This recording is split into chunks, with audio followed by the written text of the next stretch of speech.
வணக்கம் நண்பர்களே, பிஜிடிஆர்பி எக்ஸாமுக்கு ப்ரிப்பேர் பண்ணுறவங்களுக்காக இந்த பதிவு. ஃபஸ்ட் டைம் இந்த வீடியோ பார்க்குறீங்கன்னா சப்ஸ்கிரைப் பண்ணிவிடுங்க ஃப்ரெண்ட்ஸ். முகம் தெரியாத இந்த நண்பருக்கு நீங்கள் சப்ஸ்கிரைப் பண்ணுறது ரொம்ப ஹாப்பியாக இருக்கும்னு நினைக்கிறேன். ஓகே, சப்ஸ்கிரைப் பண்ணிட்டீங்களா? வீடியோக்குள்ளே வாங்க போகலாம். வாங்க, ஃபஸ்ட் ஒன் பார்த்துடலாம். ஆரோக்கிய வாழ்வுக்காக நமக்கு தேவையான முக்கிய ஊட்டச்சத்து எது? புரதம்.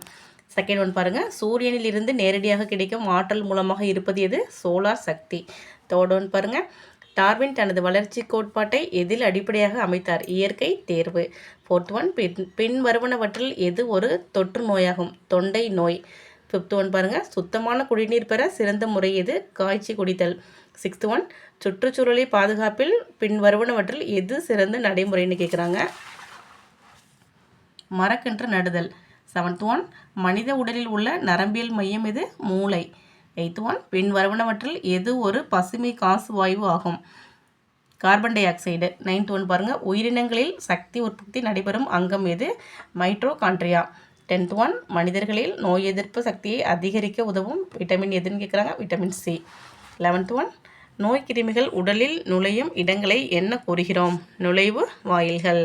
12th ஒன், பசுமை தாவரங்களில் ஊட்டச்சத்து எதை மூலமாக உருவாகிறதுனா? ஒளிச்சேர்க்கை.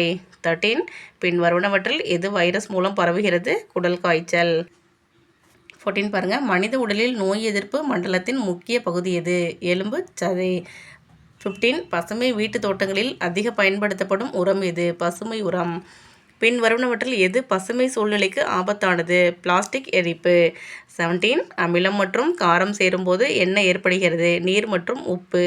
18 பாருங்கள், ஒரு உயிரினம் ஒரு காலத்தில் ஒரே விதமாக உணவுகளை மட்டுமே சாப்பிடும் நிலையை என்ன சொல்வது? ஒருவித உணவாளி. 19th, மனித உடலில் உடனடி சக்தி வழங்கும் ஊட்டச்சத்து எது? கார்போஹைட்ரேட். 20 பாருங்கள், பின்வருவனவற்றுள் எது ஈரல் நோய்க்கான காரணமாக இருக்கிறது? வைரஸ் தொற்று. 21, மனித உடலில் விட்டமின் டி எங்கு இருந்து இயற்கையாக கிடைக்கிறது? வெயிலால். இது எல்லாருக்குமே நமக்கு தெரிஞ்சது தான். 22 பாருங்கள், பின்வருவனவற்றில் எது உயிரணு சார்ந்த நோய்க்கிருமி அல்ல? கேள். 23 பாருங்கள், பசுமை இயற்கை எரிபொருள் எது? சோலார் சக்தி. 24th, பின்வருவனவற்றில் எது சூழல் மாசுபாட்டிற்கான காரணம் அல்ல? மரம் நடுதல். 25 பாருங்கள், ஒட்டுண்ணி என்றால் என்ன? வேறொரு உயிரினத்தில் வாழும் உயிரினம். ஓகே ஃப்ரெண்ட்ஸ், இன்றைக்கி 25 கொஸ்டின் போதும். நாளைக்கு 25 அப்லோட் பண்ணுறேன். இது வந்துட்டு எல்லாமே ஈஸியானதான். இது வந்து ஜென்ரலாக இது வந்து நம்மளோட லைஃப்பில் நடக்கிற விஷயம் தான். நம்ம வந்துட்டு ஜிகேவாக நம்ம எடுத்து எழுதுகிறோம். இதில் எல்லாமே நம்மளுக்கு வந்து தெரிஞ்ச மாதிரியே தோணும். ஆனால் வந்துட்டு அவங்க 4 ஆப்ஷன்ஸ் கொடுக்கும்போது நம்மளுக்கு கொஞ்சம் கன்ஃபியூஸ்ட் ஆயிரும். அது நம்ம கன்ஃபியூஸ்ட் ஆகாமல் இருக்கிறதுக்கு என்ன பண்ணணும்? நம்ம அடிக்கடி டெஸ்ட்டு வந்து எழுதி பார்க்கணும், சொல்லி பார்க்கணும். ஜிகே தானேன்னு விட்டுறக்கூடாது. நம்மளுக்கு அதில் 10 மார்க் இருக்குது. கண்டிப்பாக நீங்கள் நல்லா ப்ரிப்பேர் பண்ணுங்கள்.